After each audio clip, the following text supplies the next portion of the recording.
Hello everyone, welcome back to the channel. So today I'd like to talk about spirits and how the consciousness of a being who is self-conscious, as a spirit, works in various realms, but also in this realm, and how the consciousness of spirits operates in relation to ours, and kind of like how we're used to thinking, how we're used to operating, and how we're used to existing.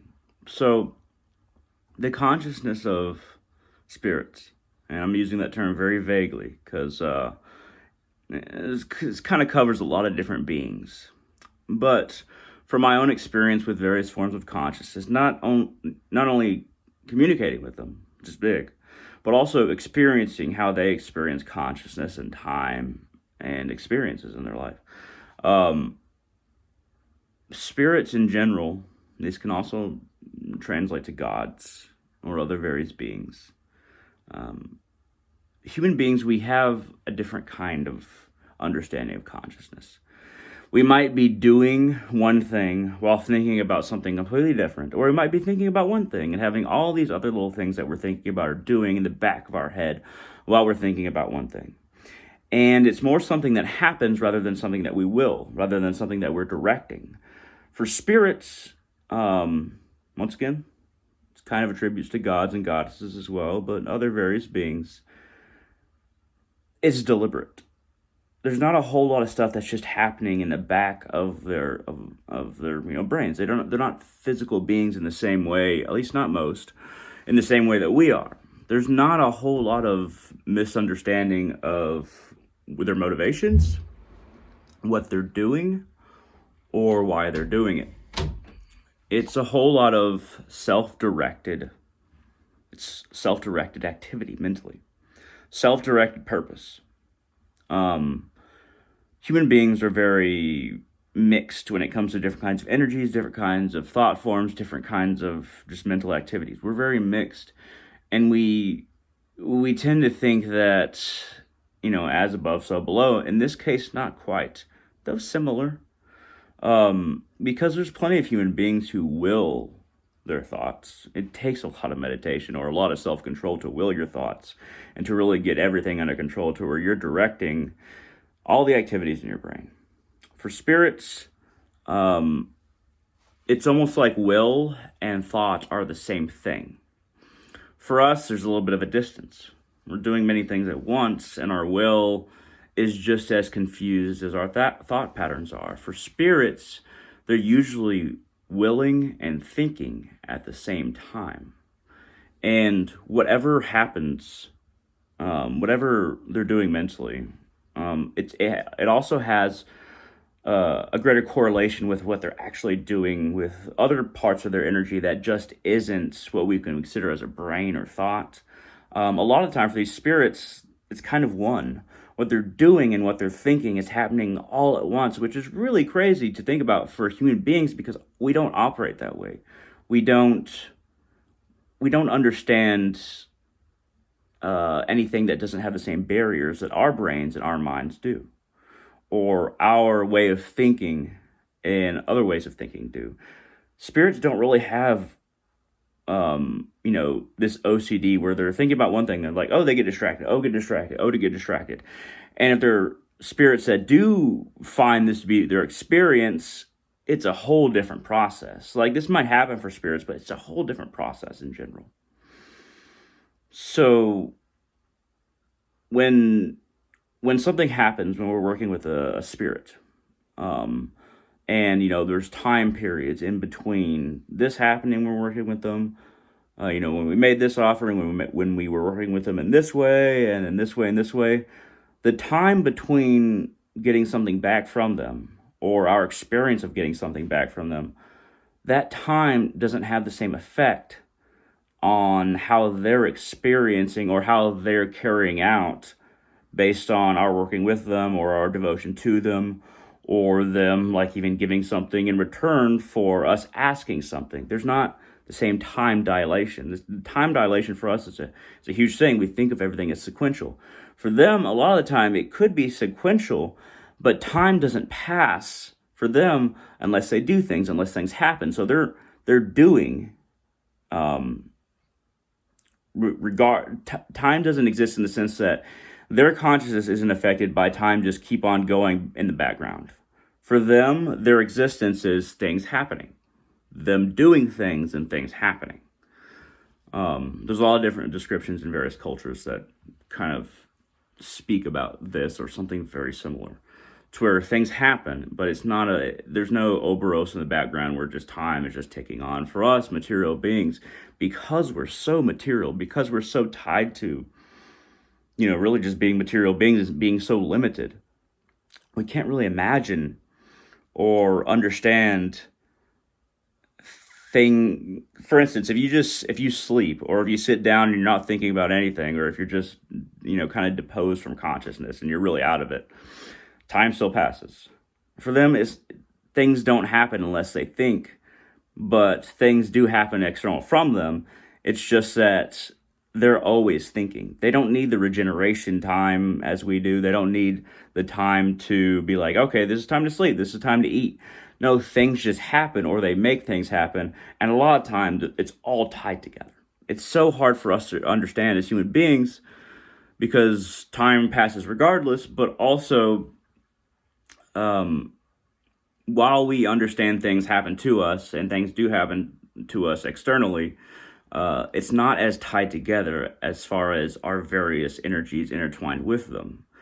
That's why spirits, they usually know when something's going to happen ahead of time, or they kind of see our lives as something like a flat circle. They're like, okay, this is going to happen this time. This is the best time to give this person this. This is the best time to give them this advice, is because they got a back seat to events in relation to time. They know when something's going to happen because, in a way, everything's happening at once for them. It's not a different reality. It's all happening at once. And their actions are always happening as well. There's this quote from the Bhagavad Gita. There's various translations. I've listened to a couple and read a couple, but Krishna says, if I was without action for a single day, everything would cease to exist. Because of our relation to time in general. This doesn't necessarily apply to all the spirits and gods I'm talking about in this talk here, but what it does apply to is that the events and life doesn't happen the same way for them. And there's not these periods between thought and action that we have where we're deciding. The deciding isn't human for spirits. It's, this equals this, or this is my reaction to this, or this needs to happen, so I'll do this. We have, our energetic makeup is so varied compared to so many different kinds of spirits, not all spirits, but our energetic makeup is so varied that really, when we're deciding something, it's just an interaction between energies within ourselves. And it brings us to various conclusions based on, what kind of energy wins. And all the various planes that energy, like spirits, participate in, we're on different planes as well, but we're just not conscious of it. Materiality, while it's cherished and wonderful, it also has its huge downsides. For them, if we experience their consciousness, in its entirety, it looked like they're going through various dimensions, but they're operating on multiple levels all at once.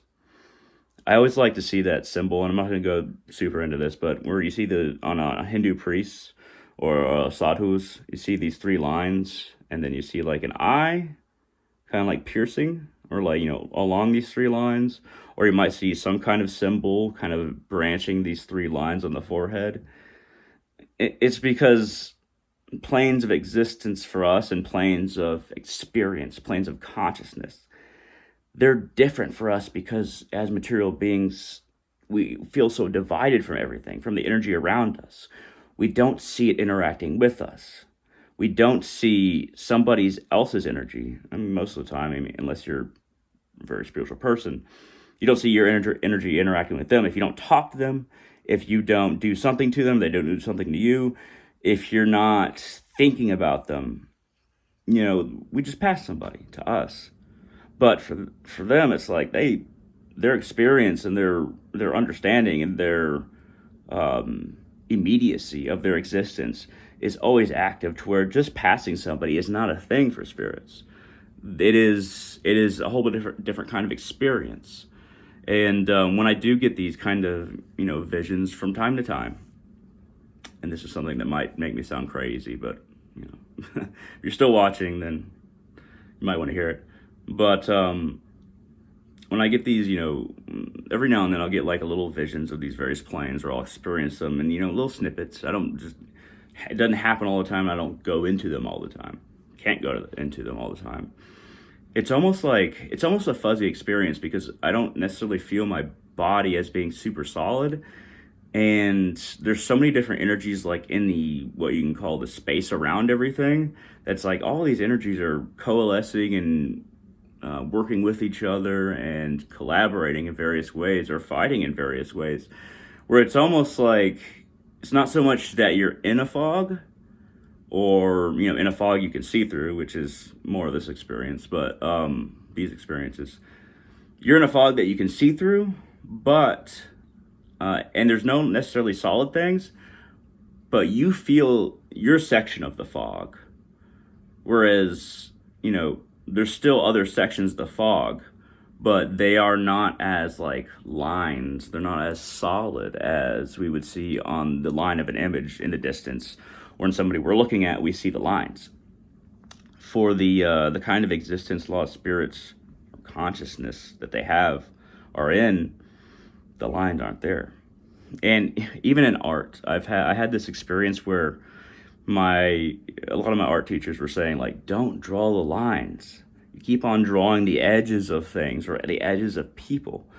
What you have to do is build up the value behind them, the various shades behind them, to expose various things. And this happens also with skin tone, or the various features of a face.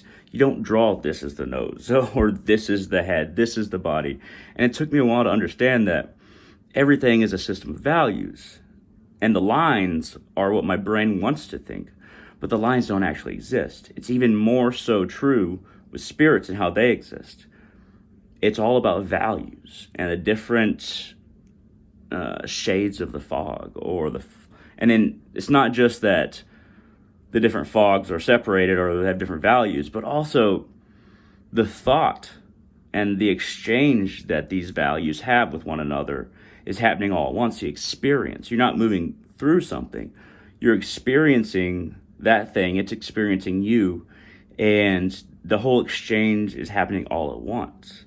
It's not you going from A to B, or you walking down a path. You are experiencing that path. You are exchanging with that path. You are having a language mentally, physically, and in sequence as you're walking down this path. There aren't these borders that we're used to as human beings. There's not these lines of even between thought and action, and between me as being one thing, that other person being something else, or that other thing being something else, or the planet, or the various flora and fauna around. Everything is more mixed than we're used to, and it's really hard for us to understand. Overall, I think I'll kind of bring this to a close, because there's a whole lot more I could say, but I think that I kind of got a trajectory here that I'm going to wind down. So spirits don't really experience consciousness the same way. Their actions are one, their will is one, with, their exchange with their environment. And there's not a whole lot of background things that they're doing all at once, as far as just chatter that we have in the back of our heads. All that chatter, they might be doing multiple things at once, but it's not this chatter that they just don't have control over. Everything that's happening within them is all deliberate. It's just all secondary in the back of their head, I guess you can say, even though head isn't the right term for it. But it's all very deliberate. It's all happening, and time doesn't pass separate from their reality of them doing things, experiencing things, and communicating with other things. It's all happening at once. And we're material beings. We have a whole lot of freedom, because there's a whole lot of things we can do here as far as engaging with material or making things or doing things that spirits don't usually have direct reign over as we do with our physical bodies. That's the benefit for us. At the same time, for them, they're operating on multiple fields of existence, multiple ways of thinking, and they can actually do more because we aren't constantly aware of our subtle energies engaging with everything in multiple directions on this plane and multiple planes at once. They're aware of it, and they know how to manipulate those or use those. So they know how to help us a lot of the time, and we are kind of blind, just moving our way through physical manifestation. At any rate, I kind of want to draw it to a close. Thank you very much for watching. Thank you very much for listening. If you like this video at all, hit that thumbs up down there. It really helps out the channel. Feel free to leave a comment in the comment section below, and I'll try to answer any questions. But if you found this interesting, also just leave a comment. Helps out the channel. And feel free to subscribe to my channel. I put out a lot of content like this and plan to do more parts of even this little talk that I've been giving. At any rate, thank you very much for watching. Try to understand yourselves, love your spirits and gods, and all of you. Have a wonderful day.